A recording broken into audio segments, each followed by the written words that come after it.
Magandang araw sa inyong lahat mga kamatyas. Dito naman tayo sa laro ng leading versus kulelat.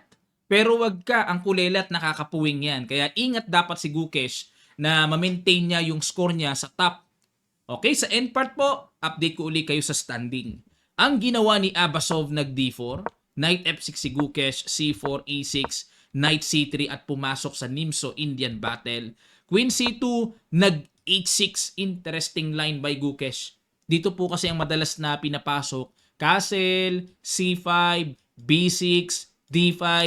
Pero itong H6 kakaiba, pinipigilan ka agad yung paparating na Bishop G5. Knight F3, C5, kinapture na Knight A6. Ayan, mababawi din naman yung pawn eh. Pasakali lang po itong development.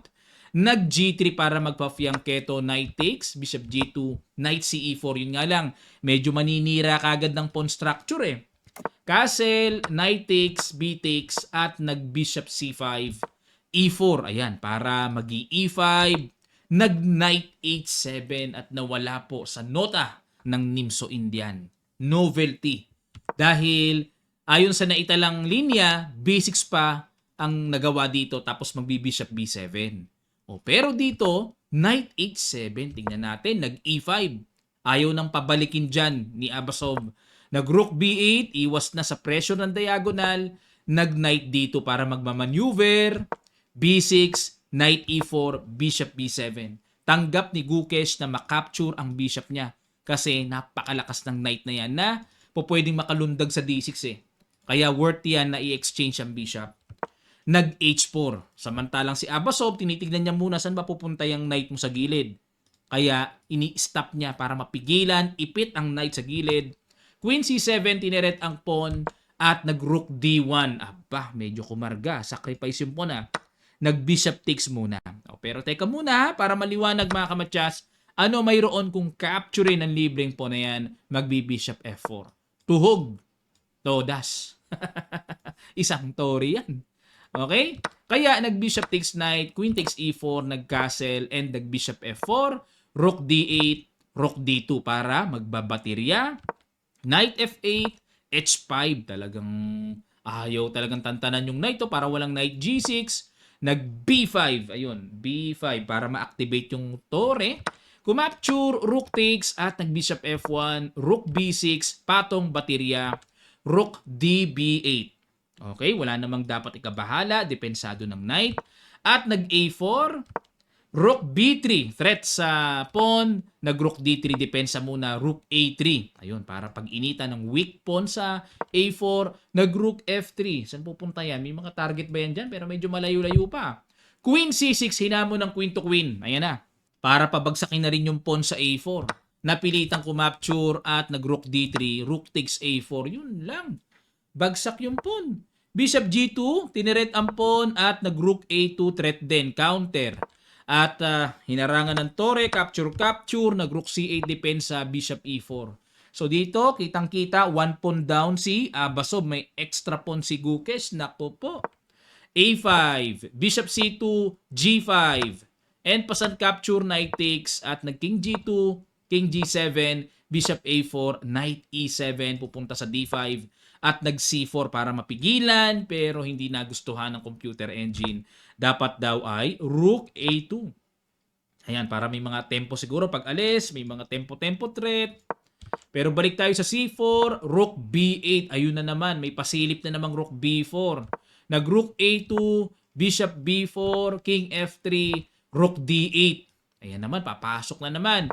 Bishop E3, Rook D3, good move, nakapasok na nga. King E2, another bad move by Abasov. Dapat daw po ay King G4. Bakit? Ang hirap unawain, ano?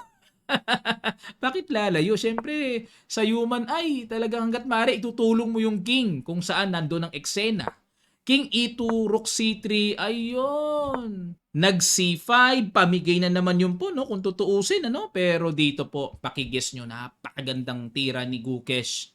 Sa ilang sandali lang, tutuloy kagad natin. Start.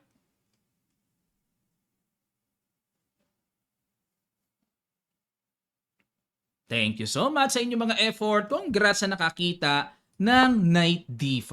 Ayan. May mga pahinog technique tayong tawag, no? So, pag kinapture yan, then kakapture ng bishop, another target. Grabe magpahinog si Gukesh. Rook C2.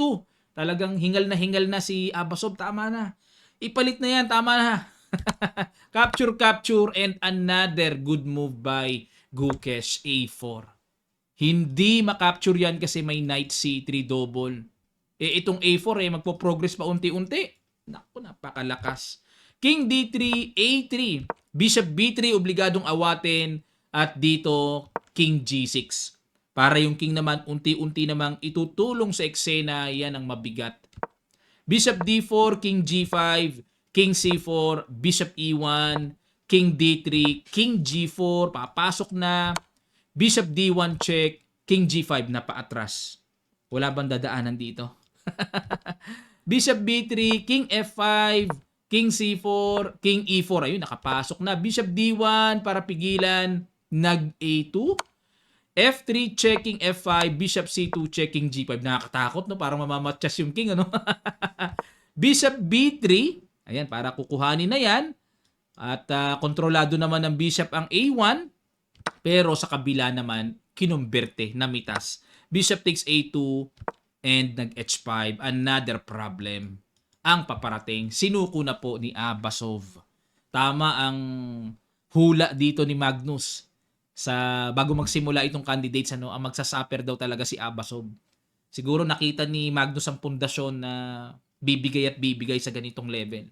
Totoo, yung obserbasyon niya, no? Okay po, ito ulit ang standing para ma-refresh ulit tayo. Nangunguna si Gukesh. Ayan, sa 7.5 points, tied sila nila Nakamura and Nepo. Pero hindi pa rin nakakasiguro si Gukesh. Kasi once na mag-tied sila, hindi pwedeng tiebreakan lang. Meron pa silang another match or another round kung tatlo silang mag-tie. Nako, ingat ka Gukesh. Humarurot ka, kailangan. At sila Nakamura, Nepo, nakabantay lang din. Haharurot din yan papataas. Bali ba'y nag-lead na si Nepo. Pero nagtabla-tabla kasi siya, kaya ayun. Tabla siya kay Pragnananda eh. So malaki ang tulong ni Pragnananda kay Gukesh. Na-hold ni Prag si Nepo eh. Na-leading eh. Yan po ang mga pangyayari dito mga kamatsas at meron pa tayong isang i-analyze na decisive game between Fabiano Caruana and Alireza Perugia. Yan po ang inyong abangan. Maraming salamat. Magkita-kita pa tayo sa mga susunod pang chess updates.